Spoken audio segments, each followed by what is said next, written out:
नमस्कार और इस गहन चर्चा में आपका स्वागत है। आज हम एक बड़े सवाल की पड़ताल कर रहे हैं। हम सब बच्चे के रूप में इतने क्रिएटिव होते हैं, तो बड़े होते होते वो क्रिएटिविटी जाती कहाँ है? क्या हम उसे खो देते हैं या बस उसे इस्तेमाल करना भूल जाते हैं? हमारे आज के स्रोतों में मुख्य है क्रिएटिव कॉन्फिडेंस किताब, जो इसी रहस्य को सुलझाने का दावा करती है। और ये दावा कोई ऐरे गहरे लोग नहीं कर रहे हैं। इसके लेखक दो भाई हैं, टॉम और डेविड केली। डेविड केली दुनिया की सबसे मशहूर इनोवेशन और डिजाइन कंपनी आइडियो उसके संस्थापक हैं। हाँ, आइडियो का नाम तो मैंने सुना है। बिल्कुल। और साथ ही उन्होंने स्टैनफोर्ड यूनिवर्सिटी में डी स्कूल की भी स्थापना की है, जो डिजाइन थिंकिंग सिखाने के लिए पूरी दुनिया में जाना जाता है। और उनके भाई टॉम भी आइडियो में पार्टनर हैं और खुद भी कई बेस्ट सेलिंग किताबों के लेखक हैं। तो जाहिर है, जब क्रिएटिविटी की बात आती है तो ये दोनों सिर्फ बातें नहीं करते, इन्होंने इसे अपनी जिंदगी का एक मिशन बनाया है। सही कहा। तो चलिए इनकी दुनिया में उतरते हैं और समझते हैं कि ये क्रिएटिव कॉन्फिडेंस आखिर है क्या। बिल्कुल। तो सबसे पहले किताब का मूल विचार क्या है?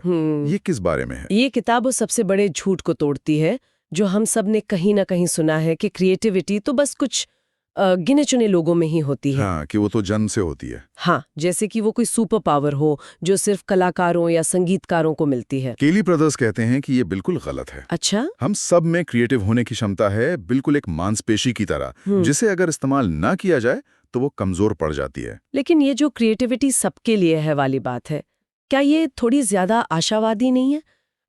एक अकाउंटेंट या एक सर्जन के काम में तो नियम और सटीकता सबसे जरूरी होती है। वहां रचनात्मकता की गुंजाइश कहाँ है? कहीं ये खतरनाक तो नहीं हो सकता? ये एक बहुत जरूरी सवाल है।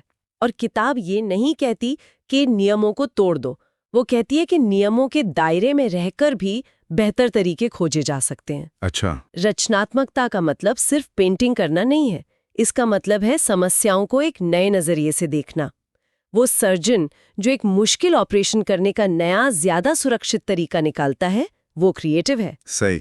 वो अकाउंटेंट जो अपनी टीम के लिए डेटा को समझने का एक आसान विजुअल सिस्टम बनाता है, वो भी क्रिएटिव है। ये हर उस इंसान के लिए जो अपने काम और जिंदगी में इससे बेहतर और क्या हो सकता है वाला सवाल पूछना चाहता है। अच्छा, तो ये दायरे को बहुत बड़ा कर देती है। किताब का पहला बड़ा कदम है क्रिएटिविटी को फिर से परिभाषित करना, इसे सिर्फ 8 क्लास तक सीमित नहीं रखना। बिल्कुल। और इसके लिए किताब में डग डिट्स का एक जबरदस्त उदाहरण है। डग जीई हेल्थ केयर में MRI मशीनें डिजाइन करते थे। ओके। वो अपनी बनाई मशीनों पर बहुत गर्व करते थे, जब तक उन्होंने एक दिन एक बच्ची को MRI स्कैन के लिए जाते हुए नहीं देखा। वो बच्ची बुरी तरह रो रही थी और डरी हुई थी। हाँ, वो मशीनें होती भी बहुत डरावनी हैं। एक बड़ी सी सुरंग, अजीब अजीब आवाजें। बच्चों के लिए तो ये किसी बुरे सपने जैसा होगा। सही कहा।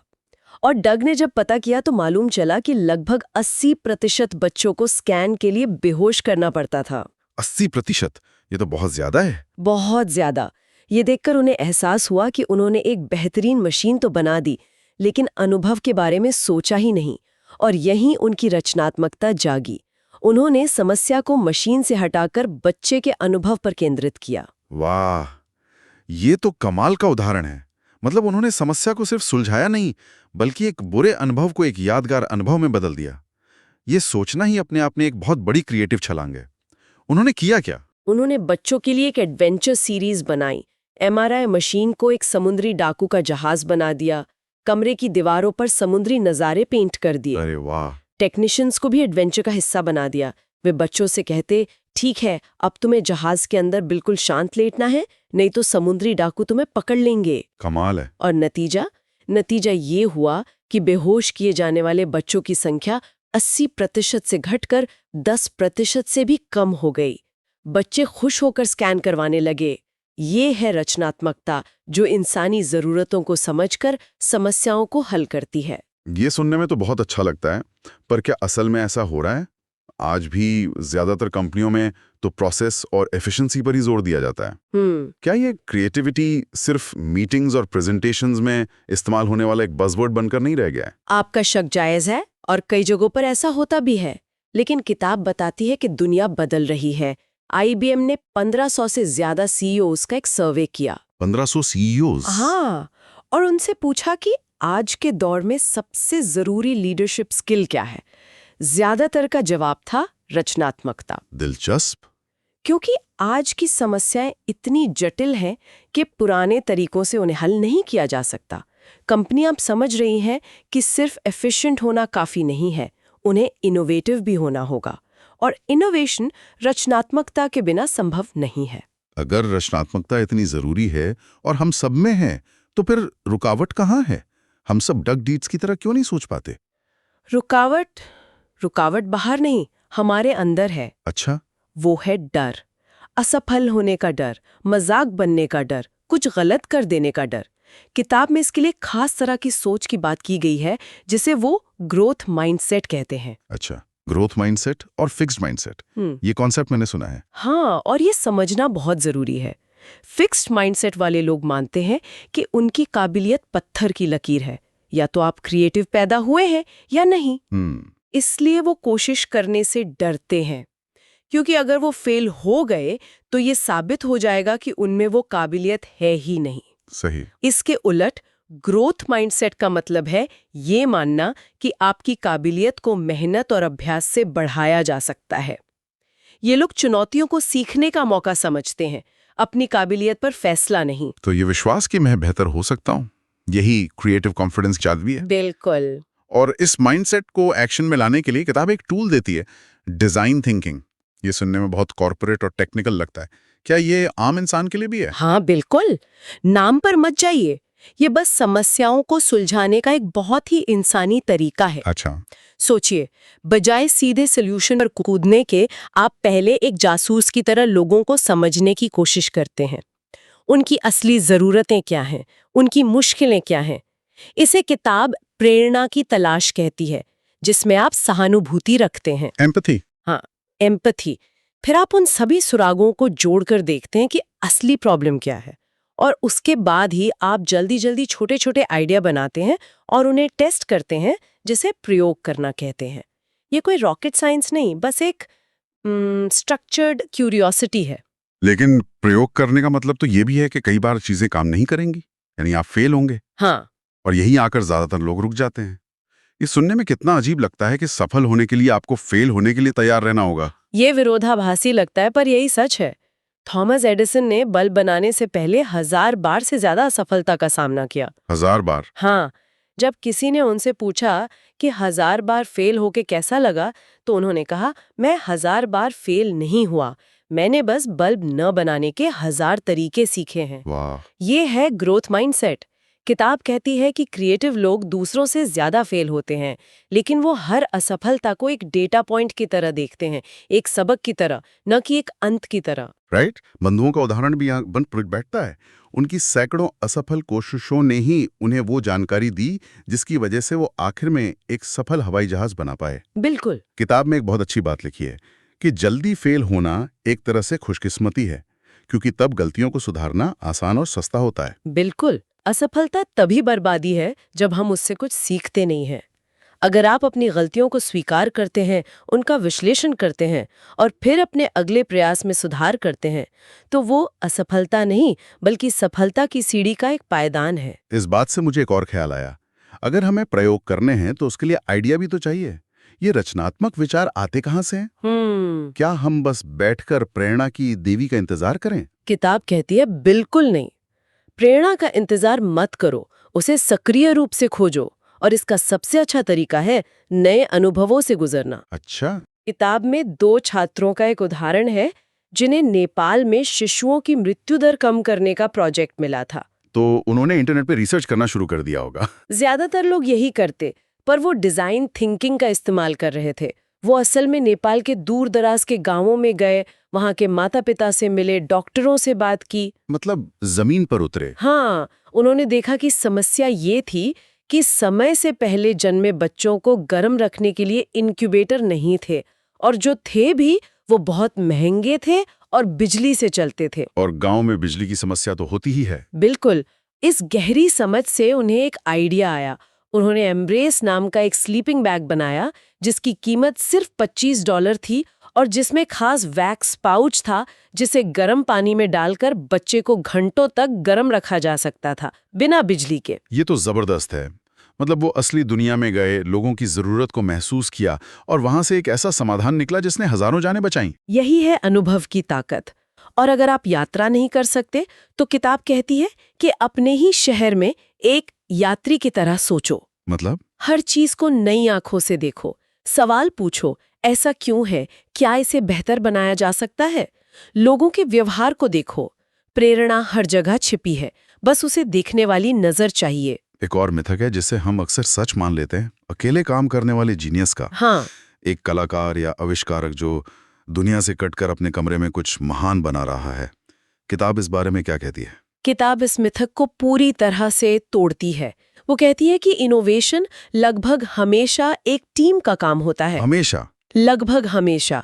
जब आप एक समूह में काम करते हैं तो आप सिर्फ अपने दिमाग पर निर्भर नहीं रहते, आप कई दिमागों की कलेक्टिव इंटेलिजेंस का फायदा उठाते हैं। एक इंसान का आधा अधूरा आइडिया दूसरे के लिए प्रेरणा बन सकता है। मुझे आइडियो में दीवार के आकार के ब्लैकबोर्ड इस्तेमाल करने वाला आइडिया बहुत पसंद आया, जहां टीम का कोई भी सदस्य अपने विचार, सवाल या कोई दिलचस्प कोट लिख सकता है।